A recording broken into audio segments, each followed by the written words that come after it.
Hi, this is Ed Kelly, and I'm the founder of Summit Journey Coaching, and we're going to talk for just a few minutes here about resolutions and making good habits. Well, I'm not against resolutions, and so if you've made some, good for you. However, you'll see as we walk through this, there's some problems with resolutions, and we think we have a better way to develop habits than to do it through resolutions. So the problems are that resolutions tend to reside in your head.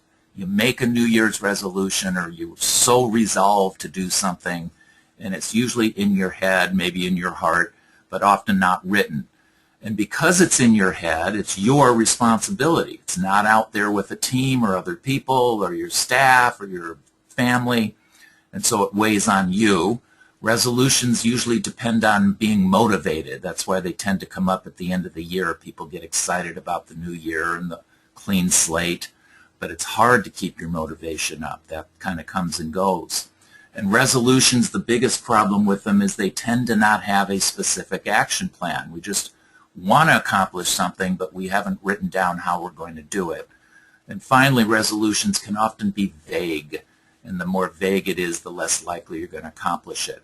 So we think we have a better way, and the better way is to use goals, because goals are usually written down. And if you don't have some goals written down for this year, now's the opportunity to do it, right? And goals can be shared with other people, and so you get to have other people help you do the work. And a good goal will have a clear action plan, specific activities, key activities that you've written down. What do you need to do to accomplish the goal? And then by working those goals, by working that plan and working the key activity, you'll be developing habits.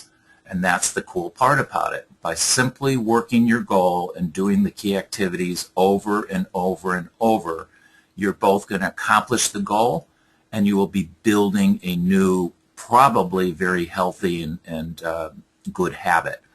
Finally, goals are often specific and time sensitive, whereas resolutions are not. So how do we do this? First, write your goal down. You can go to summitjourneycoaching.com and do it, or just on a piece of paper.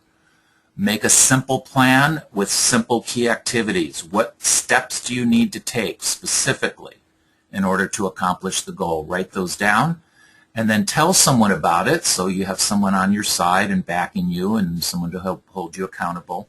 And then just work the key activities and work them over and over and over. Once in a while, stop and review how you're doing, both with yourself and with this other person you've shared it with, and celebrate whether you're on target or not. Celebrate that you're working it. At least you're in the game and you're working your key activities. And hopefully your intent is to continue to get better and better at these key activities and doing them maybe faster or more often, etc. Finally, complete your goal. And recognize and give yourself credit for the fact that if you've completed your goal and you've worked the key activities over and over, you have now built a good habit simply by doing that repetition over and over and over. A habit is simply an action that we take without even having to think much about it. And now that you've done this key activity over and over and over, it's probably turned into a new, virtuous, good, positive habit. Pretty simple. So again, we want to ask you to get into action, write it down, start with a few key activities, take those steps, do them over and over, and build a good habit. Have fun with this in 2013. Thanks a lot.